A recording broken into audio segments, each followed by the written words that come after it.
Hey everyone, welcome to We Draw More. My name is Phil. This is the first in a new series where I'm going to look at the top ranked cards on EDHREC. I'm going to talk about what makes them popular, and then I'm going to look at a cheaper, less built budget alternative and make some suggestions and look at some cards which I think would make it a fun deck to build. The Dragon is the top ranked card on EDHREC. It has over 40,000 decks built around it, and when you start to look at it, it's quite easy to understand why. It costs 4 colourless and Wooburg, which is white, blue, black, red, and green, to cast, which is quite high, but I suspect that people aren't paying that and are getting it into play for less mana cost than that. It's a legendary creature, Dragon Avatar. It has eminence, and this is the important bit, which says as long as the Dragon is in the command zone or on the battlefield, other dragon spells you cost one less to cast. So it's ramping all your dragons, they're all one less to cast, and that happens whether it's in the command zone or whether it's in play. So it's permanently in effect. It has flying, it's got a 10-10 body, and it also has whenever one or more dragons you control attack, draw that many cards, then you may put a permanent card from your hand onto the battlefield. So it has an awful lot going for it, and I can understand why that means that there's over 40,000 decks for it. So what do we play instead? If we don't want to play the Dragon, everybody's playing the Dragon. What do we play? There are options. We can play its earlier forebear, Sign of the Dragon.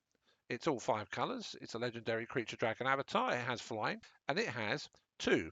Search your library for a dragon permanent card and put it into your graveyard. If you do, Sign of the Dragon becomes a copy of that card until the end of the turn, then shuffle your library. So this is a very different ability to that of the Dragon. It's looking to do graveyard recursion. It's looking to put dragons into your graveyard and then cheat them into play, probably using black mana and copying the abilities of those dragons onto Sign of the Dragon. It's a very different type of deck. So it's not the sort of card I'd be looking for if I was trying to directly replace the abilities of the Dragon.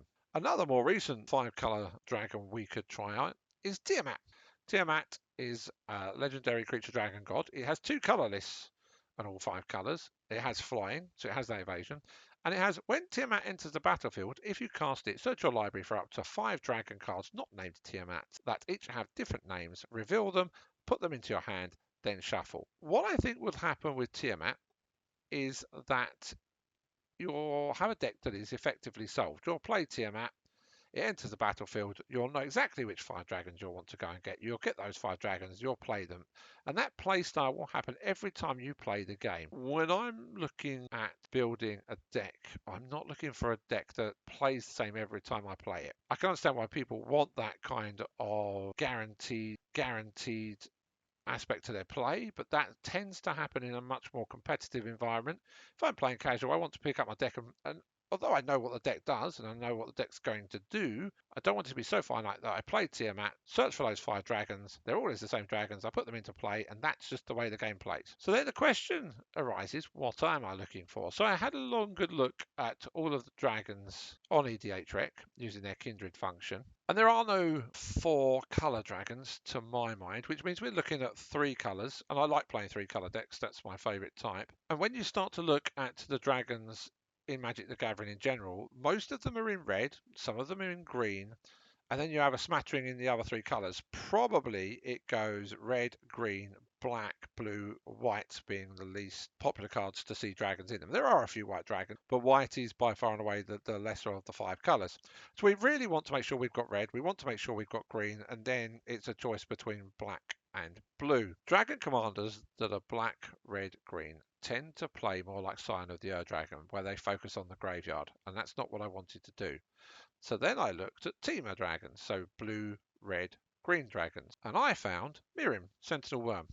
Mirim is 3 colourless and Temur, which is green, blue, red, and is a legendary creature dragon spirit. And they have flying, so they have that evasion. They have ward too, so they've got built-in protection, which I quite like. And they have, whenever a non-token dragon enters the battlefield under your control, create a token that's a copy of it, except the token isn't legendary if that dragon is legendary. So if you have Mirim in play, you play another dragon, effectively you get a copy of it. So you're getting 2 for the price of 1. To my mind, that's giving us a way of getting or cheating dragons into play, which is a little bit like the last ability of the Dragon. Not the same, but a little bit like it. And I think it would be a fun card to build around. So the first thing I will be looking to do is to put in some Temur cards that let me draw cards and help me to get my cards into play for cheaper. Temur Ascendancy is an enchantment for Temur. green, blue, red, and it says creatures you control have haste, and whenever a creature you control with power 4 or greater enters, you may draw a card. So it's cards like this that are going to form the draw engine of my deck. And then we have Team of Battle Crier, which is actually an Orc Ranger. It's not a dragon. It's one of the few not dragons that I would play in the deck.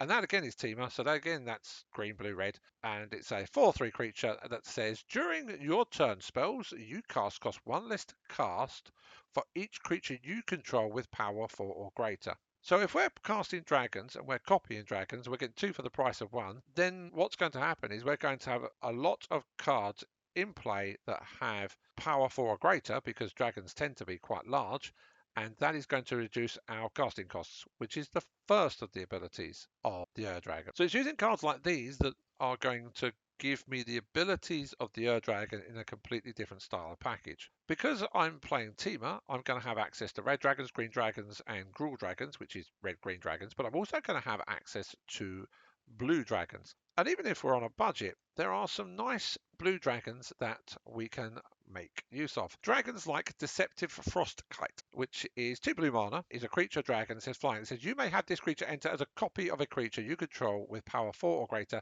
except it's a dragon in addition to its other types, and it has flying. So you can imagine we can have other dragons into play. We can play Deceptive Frostkite. It will come in as a copy of that creature, and then we'll get a copy of that copy. Then we have the Archive Dragon. The Archive Dragon is just an example of a fairly basic blue dragon that I chose.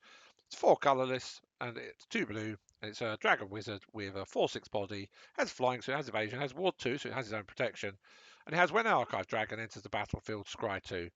So you would get 2 of these. They both have flying, they both have ward 2, so they have evasion. You've got 2 4/6 bodies, and they enable you to scry, which is a good way to set up your deck for future draws. Another dragon that I really like the look of that I'd love to put in my deck is Ganax, Astral Hunter. In fact, I did consider Ganax as my suggestion for the command slot. This would have been teamed with a background, but Ganax is 4 colourless, 1 red. It's a legendary creature dragon. It has flying on a 3/4 body, so it's not the biggest of dragons. And says whenever Ganax, Astral Hunter, or another dragon enters the battlefield under your control, create a treasure token. So this is a way of us ramping into a lot of treasure tokens, because every time we play a dragon, we're getting 2 for the price of 1, so we're getting 2 treasure tokens for the price of 1. We also have cards like Scaled Nurturer. Scaled Nurturer is actually a dragon, so again, we would get 2 of them. And it is 1 colourless, 1 green. It is a dragon druid, and it has tap and green. When you spend this mana to cast a dragon creature, you gain 2 life. Gaining 2 life is neither here nor there, but it's a mana dork that we can tap and use mana to spend on casting dragons, and it's one that where we'll get 2 of them. So we get 2 bodies for the price of 1 because they are dragons. There are also cards like Doors of Durin. Doors of Durin is a 3 colourless red-green legendary artifact that says whenever you attack, scry 2, then you may reveal the top card of your library. If it's a creature card, you may put it onto the battlefield tapped and attacking. Now, if we go across to Mirim, Mirim just says when another non-token dragon enters the battlefield under your control, create a token that's a copy of it.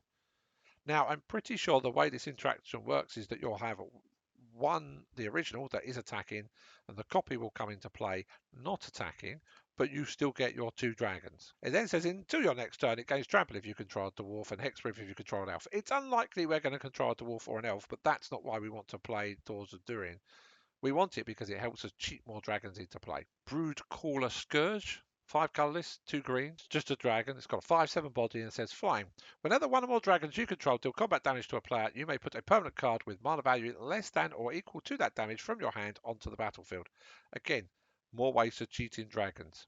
So you see, the idea with this deck is to play different ways to reduce the cost of our dragons, which is what the Dragon does, is to use various ways to draw more dragons or to scry our deck so that we can get more dragons and then cheat them into play or play them for cheap, and then we get copies of them. There's only about 2,000 decks that have ever been built around Miriam Sentinel Worm.